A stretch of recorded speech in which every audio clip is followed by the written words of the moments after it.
Hello, welcome to this video. Thank you for checking out my channel. My name is Allie with Amory Speaks. Today I'm going to speak about meditation as a tool. And most of us here on my channel, if you're not new, then you probably know these things already. And even if you are new and you've just found me, I mean, chances are if the algorithm has allowed you to find my content, then you probably already have exposure points towards this. I really am not trying to put out new breaking news or anything like that. What I'm hoping with this video is to create just a bit more clarity around the process of meditation and what different kinds of work we can do in that kind of space. I personally find it to be one of the most important and sort of malleable, well-rounded tool that we have at our access for happiness, for health, and for conscious introspection, for getting to know yourself better, and also for getting to create, not forgetting, for creating the best life that you want, finding that highest path to your highest good and all, the true understanding.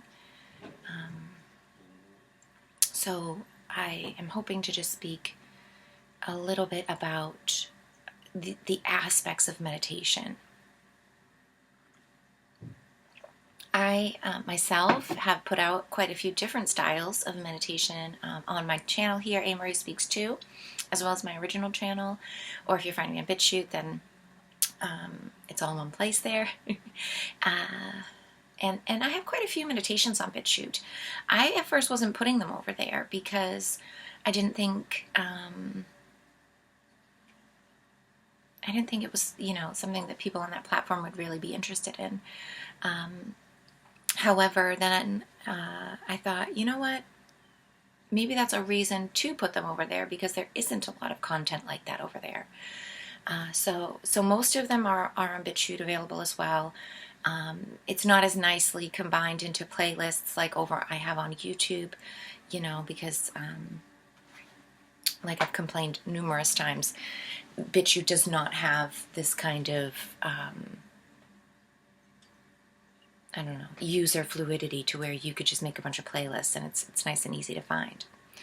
But anyway, complaints aside, meditation in itself, a lot of people think it's just sitting, it's just or zoning out, and it's not. In fact, it's zoning in.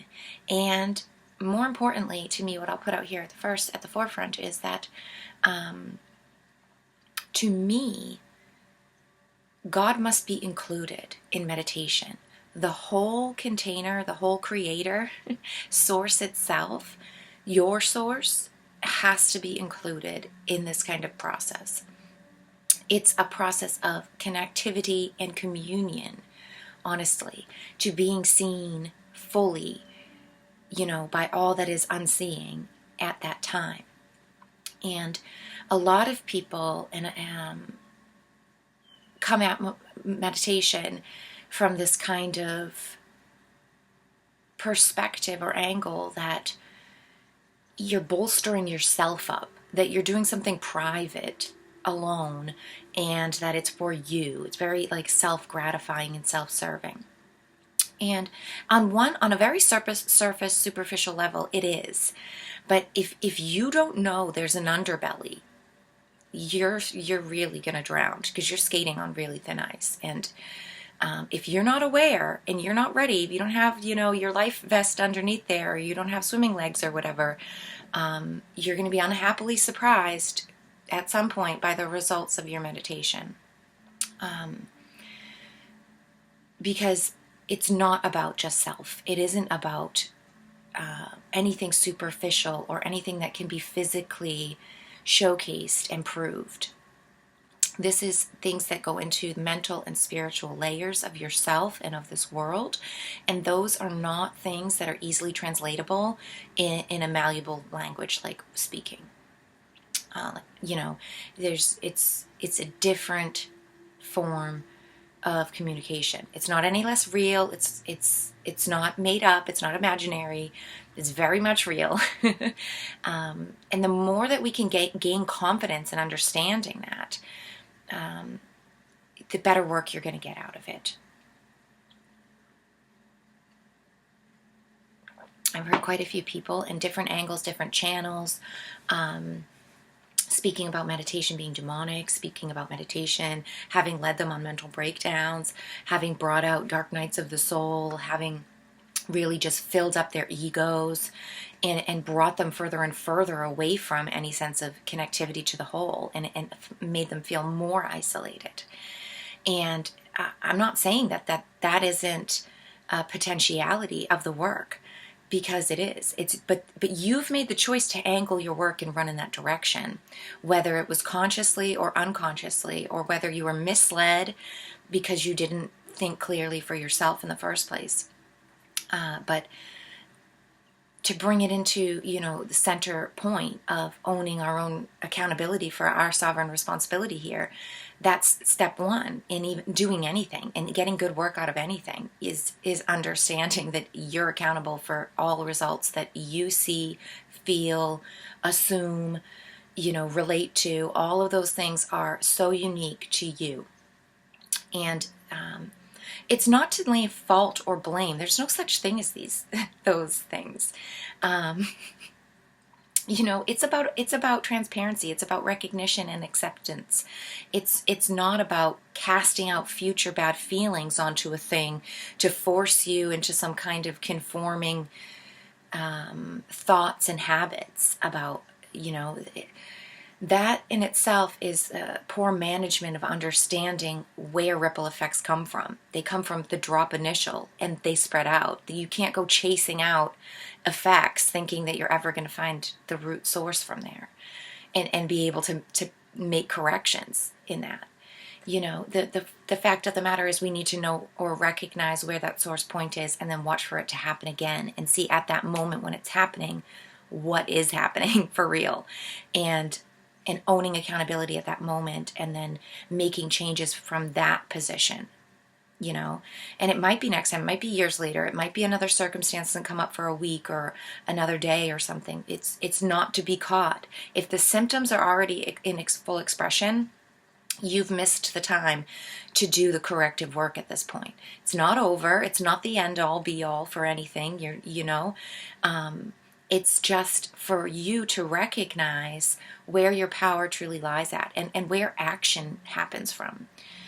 So spending time quietly in meditation and contemplation of yourself is the way we get to recognizing these things.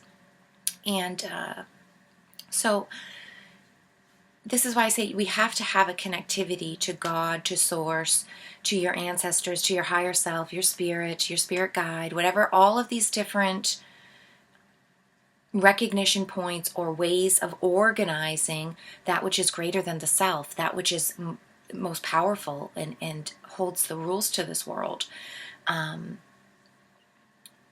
I don't mean that in an archonic way. I don't mean that in an inverted, distorted way of trying to be a creator in the construct. I mean about hailing the creator outside the construct and understanding that there is something bigger than this whole that created the whole. So acknowledging that within yourself, and when we go into meditation, instead of trying to, right away dig down deep into yourself and think that it's this really self-led, frenetic kind of information thought process, we're doing an organization of sorts with meditation. That can be an angle of work if you have the correct standpoint, and if you're looking to do certain activities of exploration and shadow work and stuff during times of meditation, then getting in that standing and position will be beneficial. But every single time to just think it's just for that and to just go into it from a self-serving position, I'm going to get this really great feelings, or I'm going to become God, or I'm going to be able to see the future, or I'm going to be able to see inside this person's head, or I'm going to be able to make X, Y, and Z happen because I want it to happen this way. These types of ideas are false mechanisms, and you're not going to get good work going into meditation with that kind of stance. Sorry, I know a lot of people kick it, a lot of people do it, a lot of people promote it, and also they showcase these sort of wishes granted, manifestations happened, like money, cars, all of these great quote-unquote miracles to happen, prayers answered, this kind of promotion of material gains, like winning the lottery and this kind of stuff. It's like, if you are going into meditation as that's your goal, to an end goal of that sort,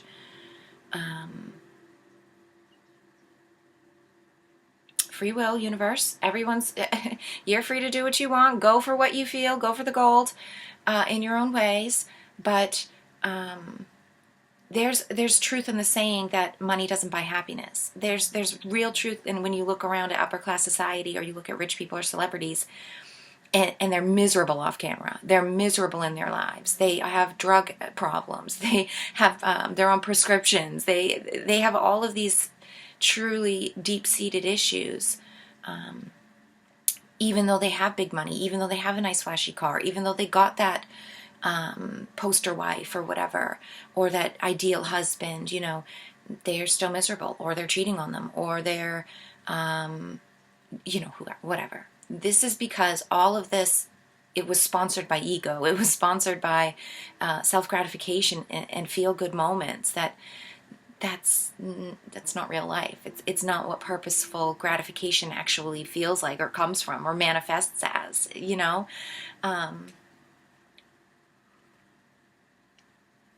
So in my humble opinion, and in my happy results have been when I got away from all of that, when I detangled and detached and cut off all of those kind of creepers and vines and tanglies that want to pull you into that want to tell you that is what that's what meditation's for, that's what success is, that's what your best path to your best life looks like.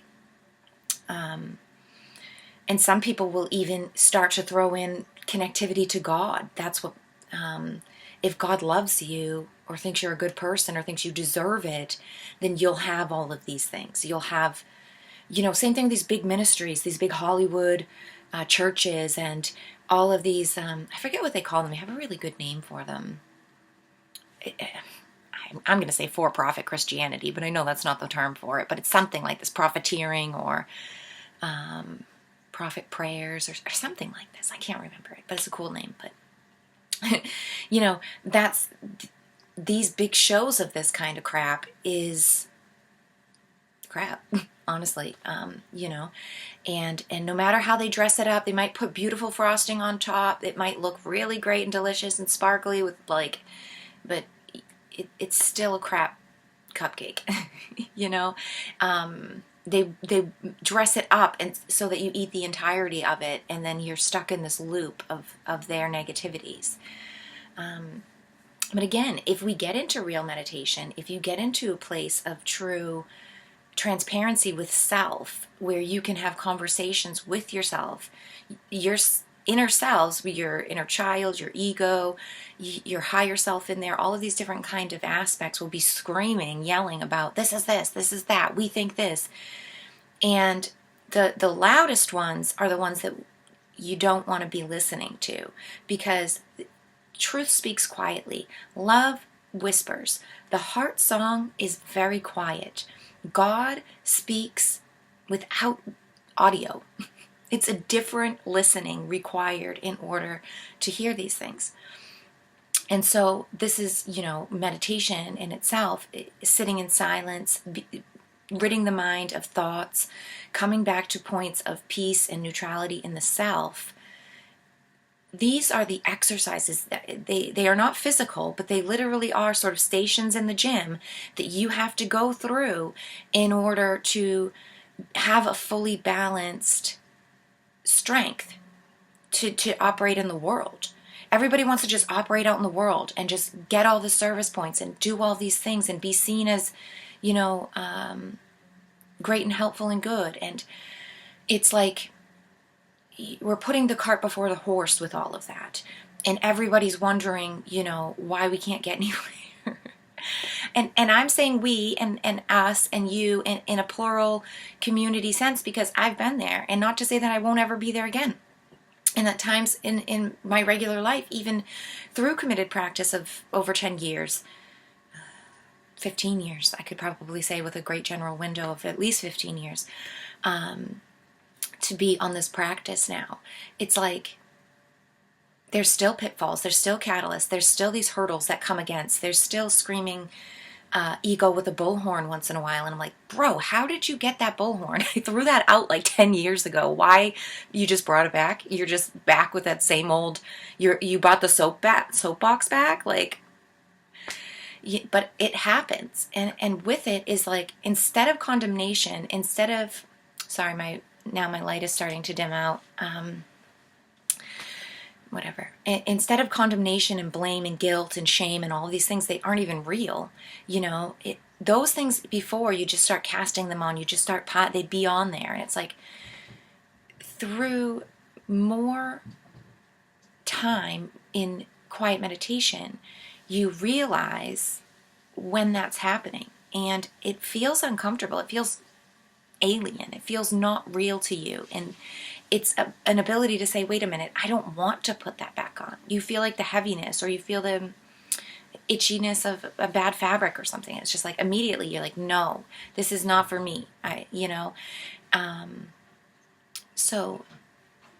you have to have that time of actually committing to dedicated practice. And it doesn't have to be, hours long. You don't have to go on a silent retreat. You don't have to be like a monk in the Himalayas in a mountain, even though sometimes that to me sounds, really nice. It sounds like I could probably live lifetimes like that and be really happy. Where you're situated in direct life is very purposeful. It's very meaningful. I believe, it's bestowed by God, your position. So I don't want to try to push away gifts that have been given. I want to embrace them and own them here. But and so of course, like, things like that aren't easily, even if I wanted to do something like that, I probably really couldn't.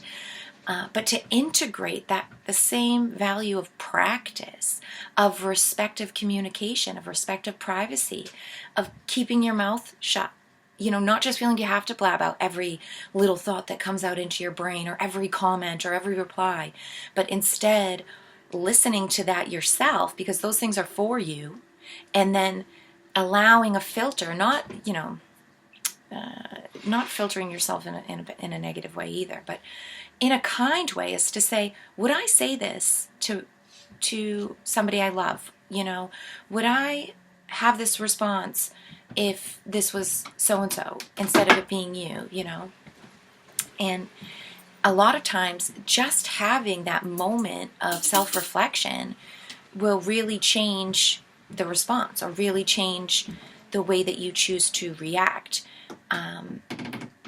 And for me, it really does, because I tend to be harder and more critical, like, on myself than I would be on a stranger or on someone that I love. And so a lot of those kinds of instant replies, or these kinds of peanut gallery call outs from the audience inside of me, it makes it much easier to negate those and kind of rebuke them or say no thank you to them when we have this, when we practice this kind of filtering of awareness, really. It's again, it has to come from a real place of service to others, service to the great whole, service to source or God, because if not, it can easily start to be a filter created by like your inner child or ego or something along those lines, to where you're reshaping what you're saying or presenting to others in order for them to respond in a different way. You know, it has to do with external responses versus this initial practice I'm talking about has to do with your internal response only.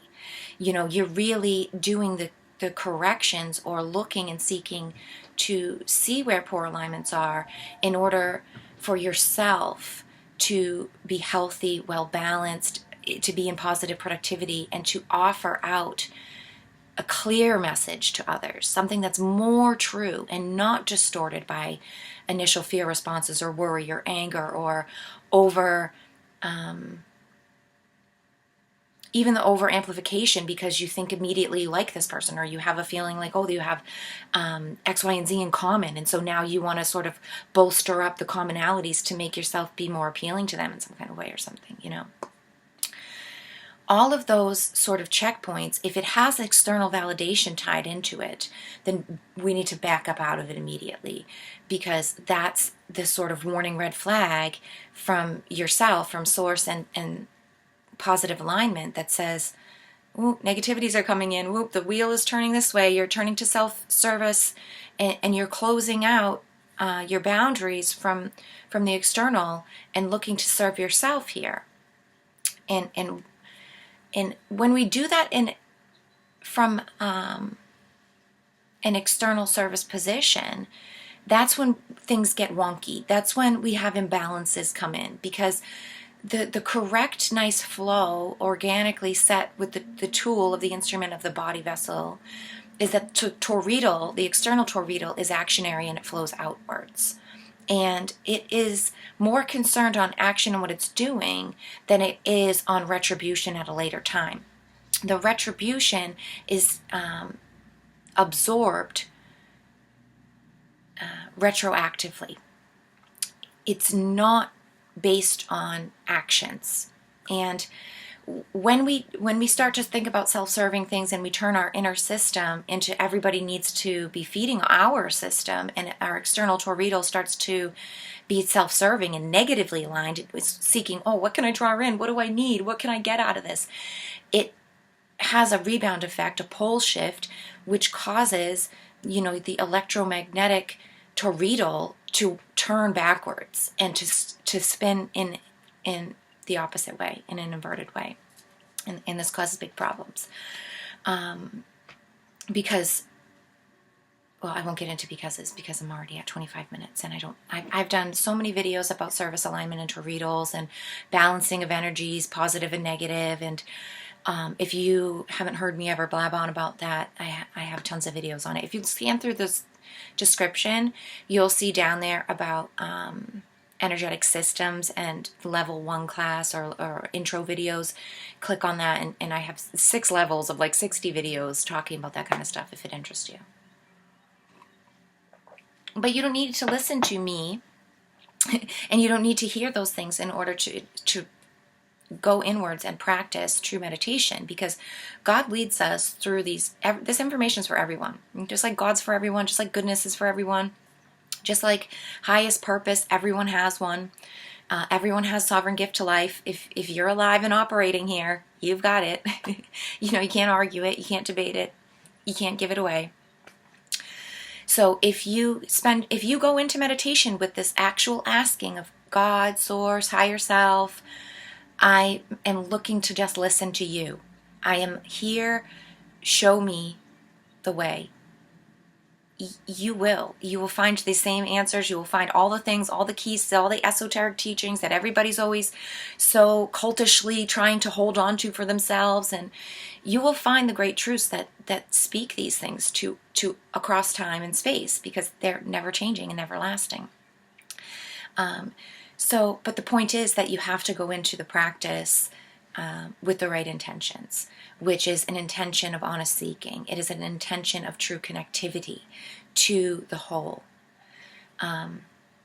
So having the right standpoint when we operate the instrument of our body vessel, right, and sit down to meditation, and use that in a way that is beneficial to us. It's amazing to see the types of work that come through it. The last thing I'll sort of say that I wanted to add in here is that the sort of varieties of meditation. There's many of them, and I talked about this a little bit already.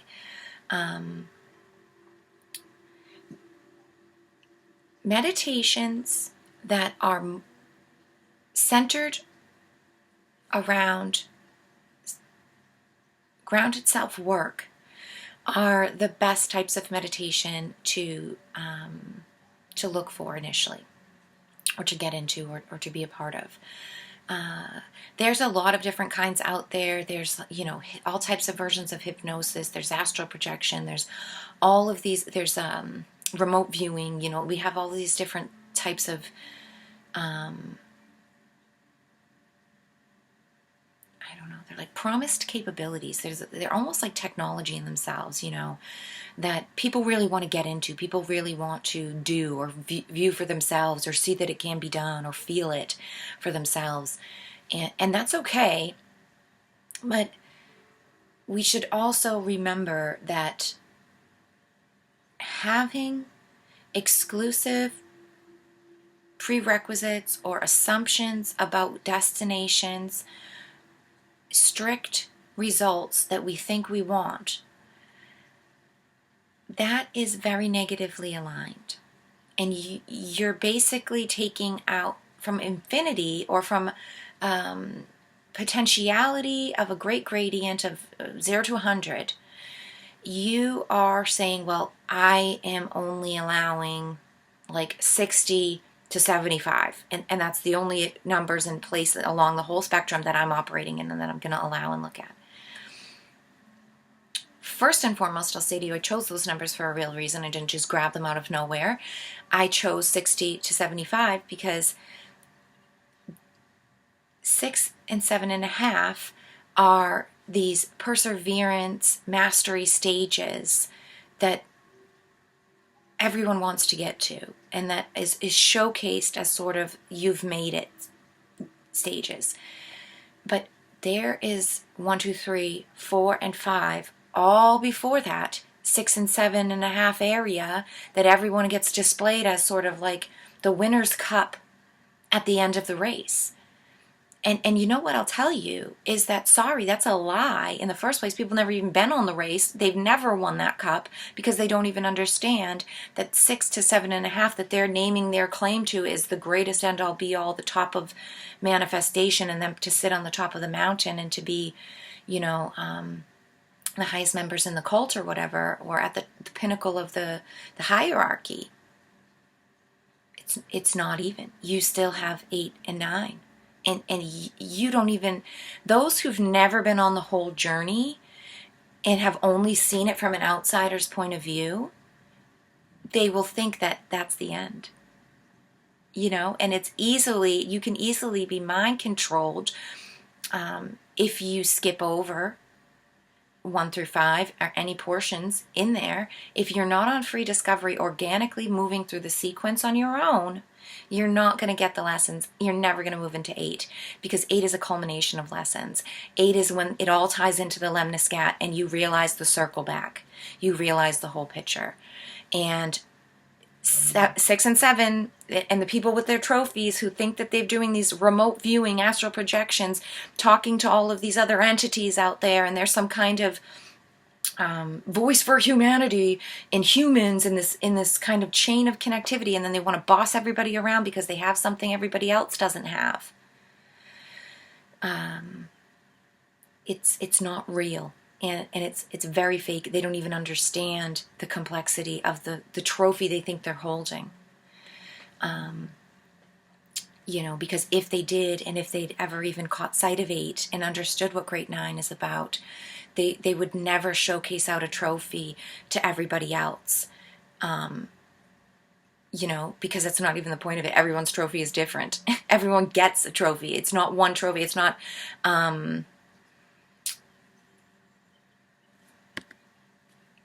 whatever, you know what I mean? It's not like, I was thinking about that big one that hockey gets, and I can't remember the name of it right now. Is it the Heisenberg? No, is that something else? I can't remember, but whatever, like the Golden Cup. It's not like one Golden Cup, your team wins each year, they get to hold on to it, and then it goes to the next person, it goes to the next person, it goes to the next person. They want you to think that it is that. But it's not. It's that as you move through your sequential journey, you get your own trophy that just magically comes for you, and it's there for you. And you'll realize throughout meditation, through good working, if you get a good balance, and if you honor what say you use the tower technique like I do. Well, we go through these sequence all the time. I have 7,000 trophies, and they're stored in my heart center in a beautiful trophy room that, I honor. I go in there and thank God for each one that has magically come to me, and each leg of each race that I've sort of made it through. But no one else can go in there. And it's not for show. It's not meant to be seen by anything external. And the fact that it's twisted and converted into that inversion, and people are like trying to win a prize at a carnival show thinking they're getting somewhere. It's like, it's not like that. It's symbolic. It's metaphorical. It's metaphysical. It's same thing. And I've said this in a couple of different places and spaces and to different people recently, but it's like, people trying to teach people trying to teach the Bible literally. People trying to teach the gospel, the good news, in a literal sense. Like it's a newspaper that everybody has to go and read. And, it's... Jesus spoke in parables all of the time for a reason.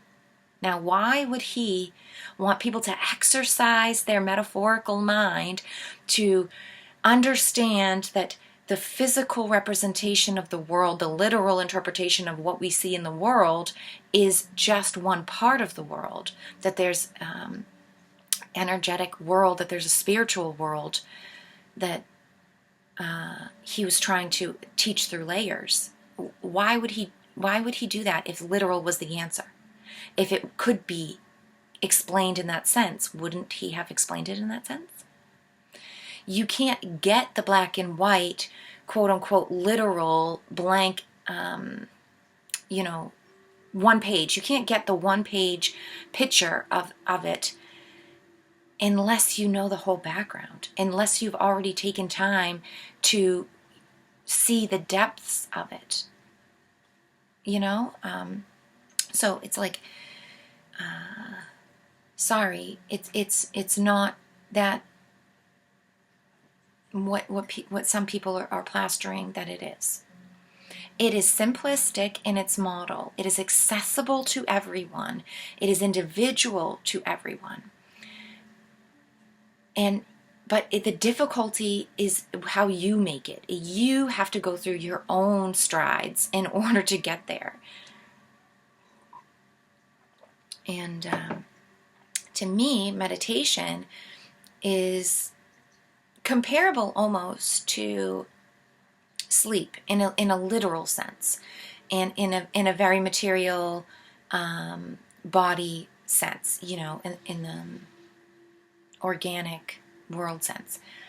That if you're on a long journey, you have to stop and rest and sleep for night times or during the day or whatever your journey is like. You need you're expending energy. You're walking all day long. Your body is physically tired. You have to have a period of rest. You have to have a period of nourishment, as in eating or drinking and stuff. There's you have to have these things. If you don't, your longevity is compromised, and also the experience in itself becomes compromised after a while. Meditation is exactly like this, in the sense for your mind.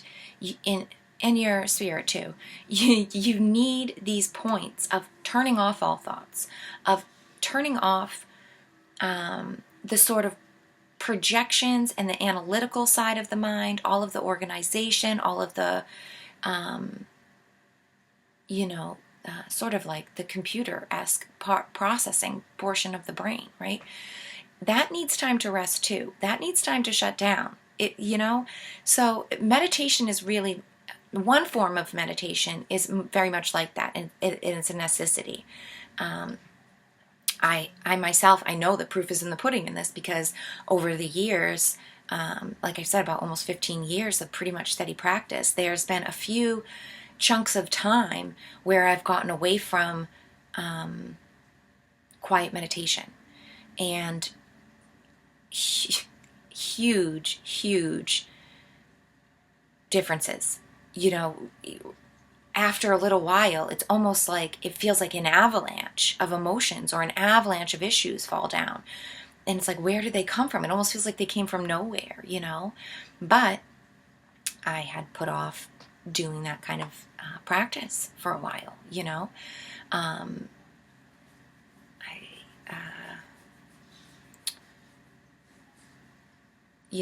So yeah, having this portion of practicing no thoughts, giving yourself time to just sit quietly and turn off is wonderful. And this is sort of the kind of meditation that a lot of people are familiar with. Some people are basically just like turned off from meditation in general because they just don't want to do that. They don't find a purpose in that. They don't like it. And that's okay. I still will say from the core of my being that if you give other versions of meditation a chance for a little while, if you start to really actually listen to yourself and you want to know yourself and be a part of your life fully, you will gravitate towards that. You will eventually come around to it and find such a beautiful, snuggly good bed to just tuck into. And you'll always want to go back to that. But there, like I said, there's some other versions of active meditation that comes with contemplation, introspection. There's guided meditations. And those can be really helpful for anyone. I mean, they're helpful for all of us, even if you have a good meditation practice anyways. But for people who are a little bit like hesitant or have very overactive minds, guided meditations are so helpful. I came from a place and space where I had a very overactive mind. And even through guided meditations, I would be off on thought world all of a sudden. I would be lost in a monologue of thoughts that I don't even know how I got there all of a sudden. And sometimes even, monologues, thoughts, comments, and words that it's not even mine. It's literally not me. And those things at first, sometimes recognition of that kind of stuff can throw you into a fear world if you're not connected to God, if you don't understand about the instrument and what we really are, what human bodies, mind, body, spirit complex is completely. And so if you're in a place of that kind of like, ooh, I'm unsure or worried about external entities being able to be in control of you or force you to hear these kind of things, or even worse, you feel like they're specifically targeting you and giving you these kinds of comments to hear in your head, it's totally normal. It's not that it's something crazy or abnormal or something that you need to spiral away in or go find some kind of niche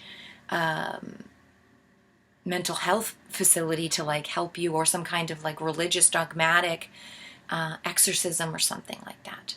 We all face this. We are antennas. We are transmitters and receivers.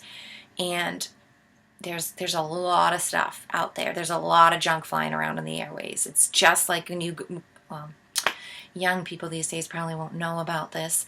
But there was a day in the past you could maybe go find a radio out there somewhere where it literally didn't have a digital read. Like, some people might still even listen to the radio these days. I don't know if anybody does, but there's like channels, say like where I'm from, there's like, Kiss 108, and there's like Jammin' 94.5, and like, what else? I can't remember the old. Oh, we had like an oldies channel that it used to be oldies, and oldies was like 103.3. And they changed that years ago, but yeah, it's like there's a specific, and even to Kiss 108 called it 108, but it wasn't actually 108. It was 107.9 that their actual channel was on. And so you'd go to here in the digital day, you could just put in the channel 107.9 and it picks it up. Even if you put 108, it would like put you to that.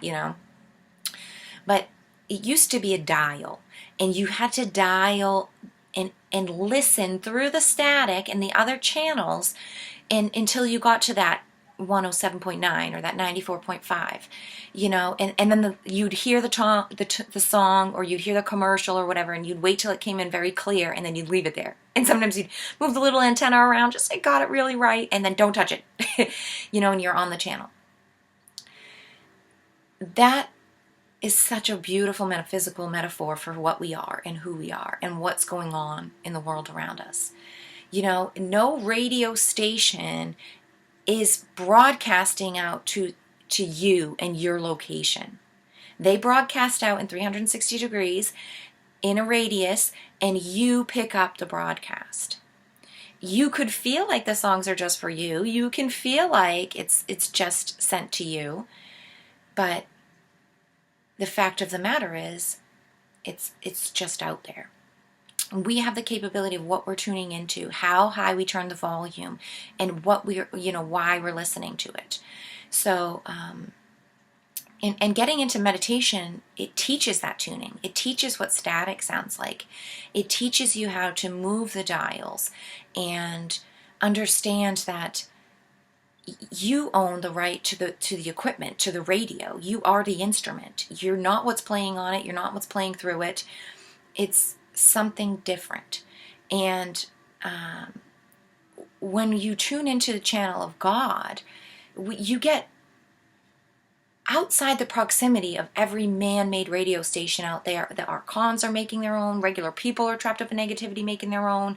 There's even your own versions of that with ego and inner child and all these different aspects within yourself that might even have their own little broadcasting radio station down in there over the loud calm, like I mentioned at the beginning with the bullhorn, kind of like, it's like the school president is supposed to come on every morning and like give the morning messages to the whole school, and then sometimes the class clown like breaks in and just jumps in and he's like giving a joke over the thing, or this happens within us. And when you do meditation, you start to realize the multifacetedness, the multidimensionality of it all. And it becomes much easier to not take things so personally. It also becomes much easier to be your own person, your own individual, and understanding that we're much bigger and much more complex than, what is easily assumed we are.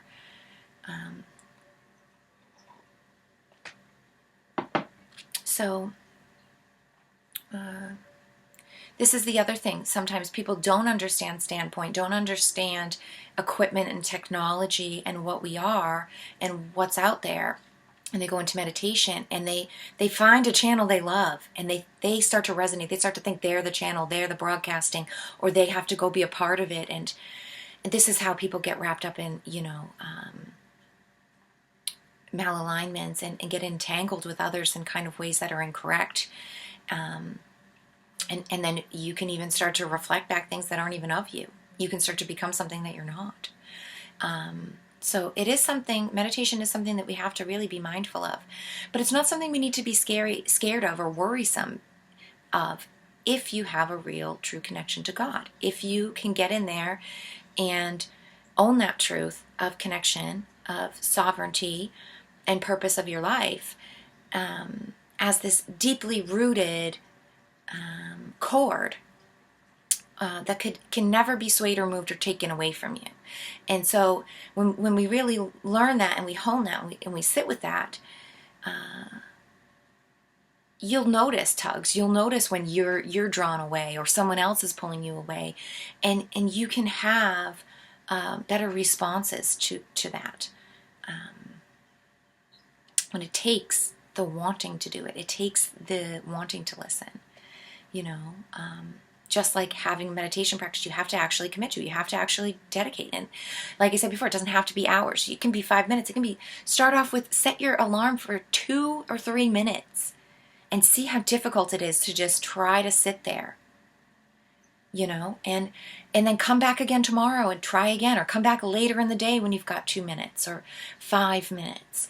And here and there, like if you have a great kind of like a day off or a day to yourself, once a week or every other week, or even just once or twice a month, where you could actually dedicate 15 minutes, a half an hour, whatever is your window of time that you could do sort of a more deep meditation. And whether that's structured by guided meditations, or whether it's self-led by your own kind of desires, or whether the whole time is spent with a mantra or listening to the breath or just sitting there in nothingness.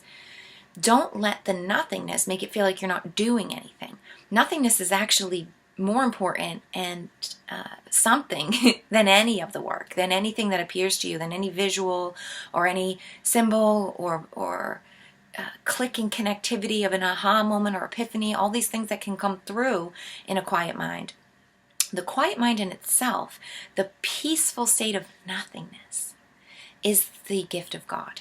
It is the first stage of learning to gift ourselves this gift, learning to receive what we're giving. And in fact, we end up noticing that we give that peace, we give that listening out to others naturally. It sort of comes out porously once you practice it with yourself.